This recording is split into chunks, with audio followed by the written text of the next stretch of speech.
Hello, YouTube. I'm a little bit under the weather. I've got allergies that seem to be turning into a chest cold, and I was going to do this video a little bit earlier, but I didn't get around to it.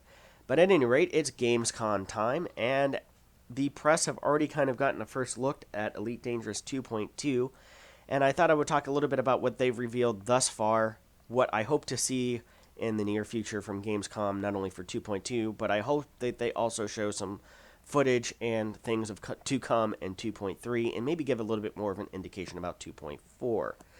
Thus far, in the press teasers that I've seen put out on various gaming websites, YouTube channels, and things of that nature, the four big things that looks like are coming in 2.2, three of them aren't really too big of surprises. One of them, I think, is, and that are fighters or ship-launched fighters, new stations and station interiors, which is continuing to build out and flesh out the universe.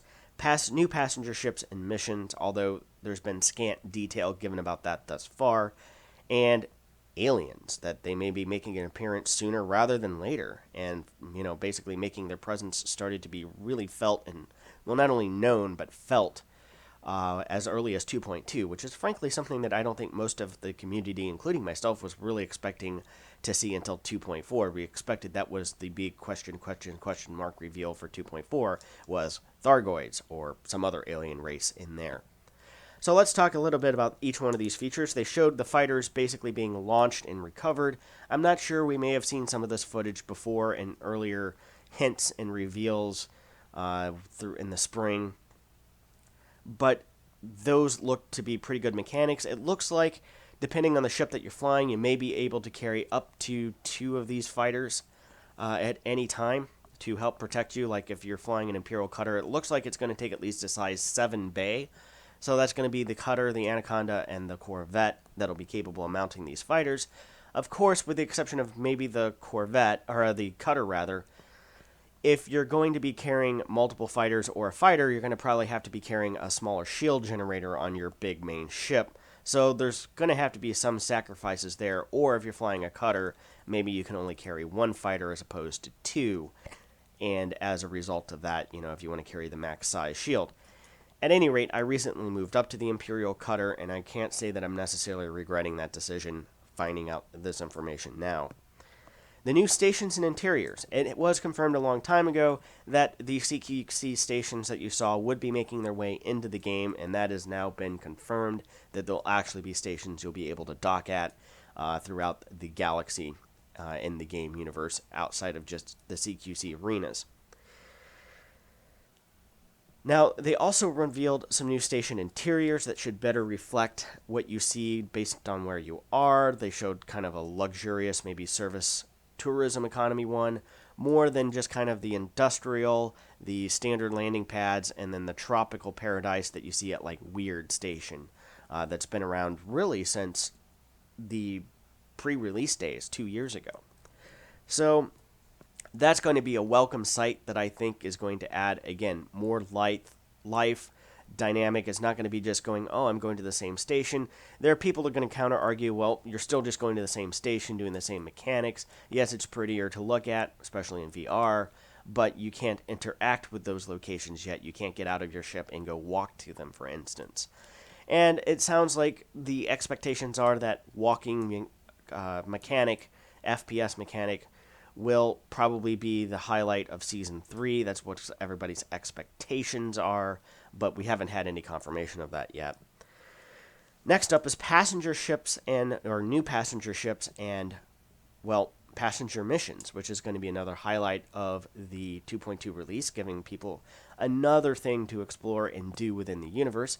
I guess you could say much needed content. However, information as of yet is still rather scant. I assume that they'll probably reveal this in later live streams, Thursday, Friday, Saturday of this week at Gamescom, and at least I'm hoping so. The new passenger liner is going to be the Beluga, is what they've shown in videos thus far. I also have been expecting the Dolphin as another ship they've been talking about, where the Beluga is like the luxury touring bus of the universe, the Orca is the stretched limo of the passenger Elite Dangerous universe. There should be the Dolphin, which is probably a courier-sized ship that's supposed to be like the space town car of the Elite Dangerous universe. There's still very little information on how passenger mechanics will actually function, if they're going to be something like FS passengers. If you look at my YouTube video, you can see some interactions with that, with Microsoft Flight Simulator X. It's an add-on for that. Or whether or not it's just going to be pick up passengers, take them to uh, destination XYZ within an allotted amount of time, spend so many minutes on station to see and look, and there's no indications of exactly how these missions will work. If it's going to be that ladder type system where it's basically a cargo run, only now instead of needing a cargo bay, you need passenger cabins, I can see there's going to be some basically backlash on that of it's just no different than a cargo mission. They need to expand upon these mechanics and show that there's going to be a little bit more depth and breadth to how all of that's going to function than just basically change out a couple of module statistics and it's basically mechanically wise the same as a cargo mission. Take people from point A, take them to point B, so on and so forth. And then again, we have no idea on how much money you'll make. I would assume that you'll probably be more than cargo, maybe not. Well, I guess we'll find out. I guess a lot of it also will depend on where the good missions are and things of that nature. And then finally, aliens. Now, it's not clear just to what extent we're going to be seeing the aliens, whether they're just going to simply be making their presence known, as they said that they saw an alien ship that was reminiscent of a Cylon base star. So, my former BSGO friends, you should have bought into Elite Dangerous, or if you haven't, you might want to, because, well, no Vipers, no Battlestars yet. But maybe against base stars? Man, I fought those dirty Cylon pricks in Battlestar Galactica Online enough. Now I gotta do it in Elite Dangerous too? Bring it on. At least I got a cutter. Which I guess would be equivalent of a line ship. At any rate, I didn't expect him to be involved this early, but again, we don't know to what extent. It could just be kind of a further tease, and the real proverbial poo won't hit the fan until 2.4, where the question mark still very much lies. Other things that they do need to show at Gamescom, not only what's been mentioned thus far to the press, they need to be showing some serious teasers of 2.3. I hope they have some internal builds that they're going to be demoing that will show the character creator, because we got a tease of it last year at Gamescom. I want to see it in practice this year. I want to see what it looks like with having an avatar on your ship bridge. Maybe some pioneering look at multi-crew, given an idea of what we'll be able to do in multi-crew.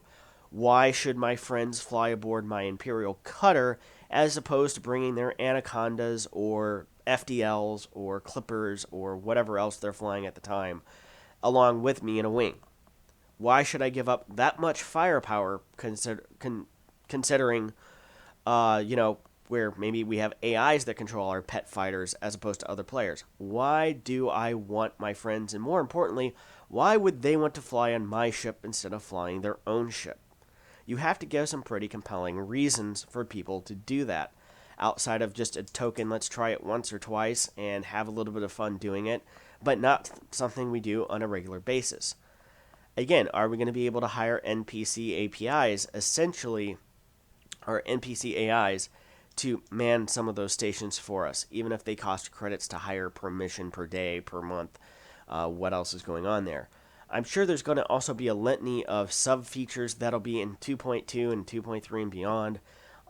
Things like module storage and just storage in general. And I hope they make it a mechanic where you actually have to pay some sort of rent over a period of time to store modules and things like that on the station. Maybe even store excess ships. Those of you who left a plethora of Sidewinders and other ships like that throughout the universe as an early bookmarking system before we got bookmarks, you all may be in for a world of hurt, because I assume it would be a system like if you rent a storage unit in real life, that if you fail to pay for it, they basically take over ownership of anything that's inside, and you essentially lose it as they sell it off in order to cover your arrears payment. We'll see if anything like that comes out. I would be up for that, because, it does say right now, store your ship for free, and currently it's free to store an unlimited number of ships, And I think that they're probably to the point where there should be some sort of credit sync if you're going to be storing multiple ships throughout the universe, or even at a single station. And again, I have an Imperial Courier that I probably will pimp out. I like flying that ship. It's great for having to make small runs, especially to build up rank or something like that with various organizations where you have to go to outposts and things of that nature. And I wouldn't mind if it cost me a few thousand, even tens of thousands of credits per month in order to store that ship at a station. Same thing with modules, excess cargo, anything like that. I don't know how this will work. It'll also encourage, I think, people to more or less adopt a home system as opposed to necessarily being roving space nomads. Um, it could be a little bit interesting and maybe encourage groups to start kind of working together out of central locations.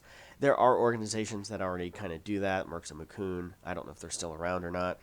The Katamari group from Star Citizen that plays Elite Dangerous, and Catacoma, I'm butchering that pronunciation. But at any rate, those are kind of some things that I've seen kind of day one of Gamescom here, and I kind of want to get this video uploaded. So thank you very much for liking or for watching. Be sure to like, subscribe, do all of those fun things if you want to know my opines about what else is going to be going on with Frontier. And I'll probably also do a video over CIG, what comes out for Star Citizen as well, over the next few days. But as they've said previously that they don't anticipate doing any major reveals at Gamescom, I don't have quite as much expectation set on them as I do Frontier, as this is traditionally when they do show off the new shinies for the upcoming seasons and all of that good stuff. So thank you very much for watching. Until then, fly safe. See you next time.